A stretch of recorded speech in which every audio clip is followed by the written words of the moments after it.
അൽഹംദുലില്ലാഹി റബ്ബിൽ ആലമീൻ അസ്സലാത്തു വസ്സലാമു അലാ റസൂലിഹിൽ അമീൻ വഅലാ ആലിഹി വസ്ഹാബിഹി അജ്മഈൻ അമ്മാ ബഅദ് റബ്ബി ഇശ്റഹ് ലി സ്വദ്രി വയസ്സിർ ലി അംരി വഹ്ലുൽ ഉഖ്ദതം മിൻ ലിസാനി യഫ്ഖഹു ഖൗലി അഊദു ബില്ലാഹി മിനശ് ശൈത്വാനിർ റജീം ബിസ്മില്ലാഹിർ റഹ്മാനിർ റഹീം حتى إذا أتوا على واد النمل قالت نملة يا أيها النمل ادخلوا مساكنكم لا يهتمنكم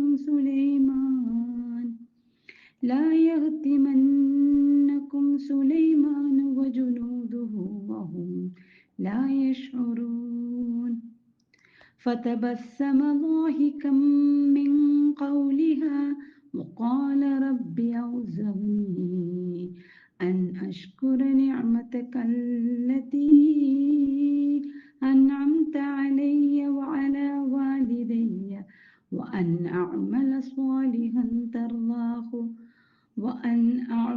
صالحا وأدخلني برحمتك في عبادك الصالحين.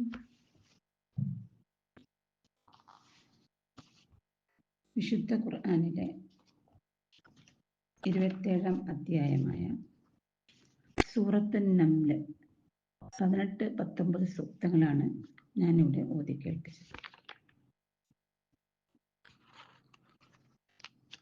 സോളമൻ ചക്രവർത്തി അഥവാ സുലൈമാൻ നബിക്ക് ദൈവം നൽകിയ അനുഗ്രഹങ്ങളുടെ കൂട്ടത്തിൽപ്പെട്ടൊന്നാണ് ഉറുമ്പുകളുടെ ഭാഷ മനസ്സിലാക്കാനുള്ള കഴിവ്.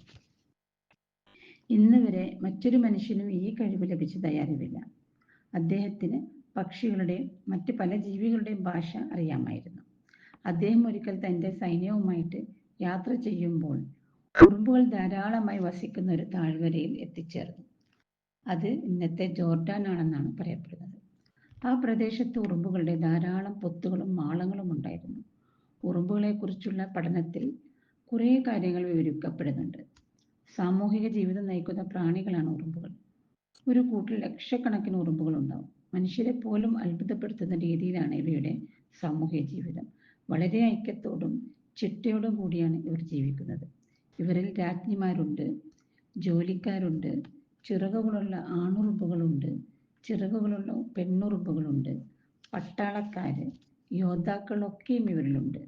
ഇവരുടെ പരസ്പരമുള്ള സ്പർശനത്തിലൂടെയും ഇവർ ആശയവിനിമയം നടത്തിക്കൊണ്ടിരിക്കുന്നുണ്ട്. അവയുടെ മുൻകാലുകൾ പരസ്പരം ഉരസുന്നതോടുകൂടി അതിൻ്റെ പല രീതിയിലുള്ള ആശയവിനിമയങ്ങൾ നടക്കുന്നുണ്ടെന്നാണ് ശാസ്ത്രജ്ഞന്മാർ പറയുന്നത്. ഭക്ഷണമുള്ള സ്ഥലത്തേക്കുള്ള ദൂരം, ശത്രുക്കളുടെ ആഗമനം, അപകട മുന്നറിയിപ്പുകൾ ഇതൊക്കെ അവർ പരസ്പരം കൈമാറുന്നുണ്ട്. ചില സസ്യങ്ങൾ കീടങ്ങളിൽ നിന്നും രക്ഷപ്പെടാൻ വേണ്ടിയിട്ട് ഉറുമ്പുകൾക്ക് തേൻ സജ്ജമാക്കി കൊടുക്കാറുണ്ട്. തേൻ നുകരാനായിട്ട് വരുന്ന ഉറുമ്പുകളെ ഭയന്ന് കീടങ്ങൾ ഓടി അകലുകയാണ്. ചില പക്ഷികൾ ഉറുമ്പിൻ്റെ കൂടിനടുത്ത് വന്നിരിക്കും. അപ്പോൾ ഉറുമ്പുകൾ അവയുടെ മേലുള്ള കീടങ്ങളെ ഭക്ഷിക്കുകയും അതുവഴി പക്ഷികൾക്ക് ശരീരം സംരക്ഷിക്കാനും കഴിയുന്നു. സ്വന്തം ഭാരത്തേക്കാൾ 10 മടങ്ങ് ഭാരം വഹിക്കാനുള്ള കഴിവ് ഉറുമ്പുകൾക്കുണ്ട്. ഒറ്റ നിൽപ്പിൽ തന്നെ 8 ദിക്കുകളും താഴെയും മേലെയും കാണാനുള്ള കഴിവും അതിനുണ്ട്. ഉറുമ്പുകളുടെ കാണശക്തി അതിശക്തമാണെന്ന് പറയപ്പെടുന്നു. ഇങ്ങനെ നോക്കുമ്പോൾ മനുഷ്യരെക്കാൾ ഒക്കെ വളരെയധികം കഴിവുള്ള ഒരു ജീവിയും കൂടിയാണ് ഉറുമ്പ്. സുലൈമാൻ നബി, അതായത് സോളമൻ ചക്രവർത്തി, നീതിമാനും ദയാലുവും ആയ ഒരു രാജാവും പ്രവാചകനുമായിരുന്നു. തൻ്റെ രാജ്യത്തുള്ള ഉറുമ്പുകൾ പോലും സമാധാനപരമായും സ്വസ്ഥമായും ജീവിക്കുവാൻ അദ്ദേഹം അവസരമൊരുക്കിയിരുന്നു. അതുകൊണ്ടാണ് സൈന്യത്തിൻ്റെ വരവ് കണ്ടപ്പോൾ ആ ഉറുമ്പ് കൂട്ടങ്ങൾക്ക് മുന്നറിയിപ്പ് നൽകിയത്. ആ സുലൈമാനും സൈന്യവും വരുന്നുണ്ട്, അവരറിയാതെ നിങ്ങളെ ചവിട്ടിപ്പോകാൻ സാധ്യതയുണ്ട്. അതുകൊണ്ട് നിങ്ങൾ വഴിയിൽ നിന്നും മാറിക്കൊടുക്കുക, മാളങ്ങളിൽ കയറിയിരിക്കുക. ഉറുമ്പുകളുടെ സംസാര ഭാഷ മനസ്സിലാക്കാനുള്ള കഴിവ് നൽകിയ ദൈവത്തെ സ്തുതിക്കുകയാണ് സുലൈമാൻ നബി. അദ്ദേഹം തനിക്ക് ലഭിച്ച കഴിവുകളിൽ അഹങ്കരിച്ചിരുന്നില്ല.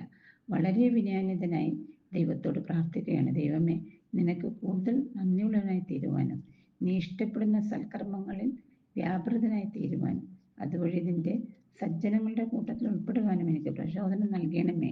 എന്നെ അതിന് നിയന്ത്രിക്കണമേ. ദൈവബോധമുള്ള നീതിമാനായ ഒരു ഭരണാധികാരിയുടെ സ്വഭാവം, മാതൃകാപരമായ സ്വഭാവം സുലൈമാൻ നബിയുടെ ചരിത്രത്തിലൂടെ ഖുർആൻ മനുഷ്യ സമൂഹത്തെ പഠിപ്പിക്കുകയാണ്. പ്രിയമുള്ളവരെ, ഇവിടെ സുലൈമാൻ നബിയുടെയും ഉറുമ്പുകളുടെയും ഈ കഥ വലിയ പാഠങ്ങളാണ് മനുഷ്യരായ നമുക്ക് നൽകുന്നത്. ഒരു ഭാഗത്ത് മനുഷ്യൻ ചിന്തിച്ചാൽ മനുഷ്യൻ ഭയങ്കര കഴിവുള്ളവരാണ്. മനുഷ്യൻ ചന്ദ്രനിലേക്ക് പോകുന്നു, ബഹിരാകാശത്തിലേക്ക് പോകുന്നു, കടലിൻ്റെ ആഴങ്ങളിലേക്ക് പോകുന്നു. മനുഷ്യൻ പുതിയ പുതിയ കണ്ടുപിടുത്തങ്ങൾ നടത്തുന്നു. അപ്പോൾ അയാൾ വിചാരിക്കും, ഞാൻ തന്നെ വലിയ സംഭവമാണെന്ന്. തൻ്റെ കഴിവ് കൊണ്ടാണ് ഇതൊക്കെ ഉണ്ടാകുന്നത്. തനിക്കാണ് ഏറ്റവും വലിയ കഴിവ്. അതുകൊണ്ടാണ് പടച്ച തമ്പുരാൻ മനുഷ്യൻ്റെ ആ ഒരു അഹങ്കാരത്തെ വളരെ കൊച്ചാക്കുന്നതിന് വേണ്ടി, അല്ലെങ്കിൽ അത് വളരെ നിസ്സാരമാണെന്ന് പറയുന്നതിന് വേണ്ടി ഈ പ്രകൃതിയിലെ വളരെ നിസ്സാരമായ ജീവികളുടെ ഉദാഹരണങ്ങൾ ഖുർആനിൽ പറയുന്നത്. കൊതുകിനെ പോലും ഉപമിക്കുന്നുണ്ട്, തേനീച്ച. ഇങ്ങനെ മനുഷ്യ ജീവിതത്തിൽ വളരെ നിസ്സാരമായ ജീവികളുടെ സൃഷ്ടിപ്പിലും അവയുടെ സംവിധാനങ്ങളിലും മഹാത്ഭുതങ്ങൾ പടച്ചവൻ സൃഷ്ടിച്ചു വെച്ചിട്ടുണ്ട്. സത്യത്തിൽ അതിൽ നിന്ന് തന്നെയാണ് മനുഷ്യൻ പുതിയ പുതിയ അറിവുകൾ നേടി അതിൽ നിന്നാണ് അതിൻ്റെ ഒരു അപ്ഡേഷൻ നടത്തിയിട്ടാണ് വികസിക്കുന്നത്. മനുഷ്യൻ സ്വന്തമായി കൊണ്ടുവന്ന കഴിവുകളൊന്നുമല്ല. ഇതൊക്കെയും പ്രപഞ്ചത്തിൽ പടച്ചവൻ സംവിധാനിച്ചു വെച്ചിട്ടുണ്ട്. വെറും ഈ ഉറുമ്പിൻ്റെ ജീവിതം മാത്രം പഠിച്ചാൽ മതി. മനുഷ്യൻ്റെ സംവിധാനങ്ങൾ വളരെ നിസ്സാരമാണെന്ന് മനസ്സിലാവും.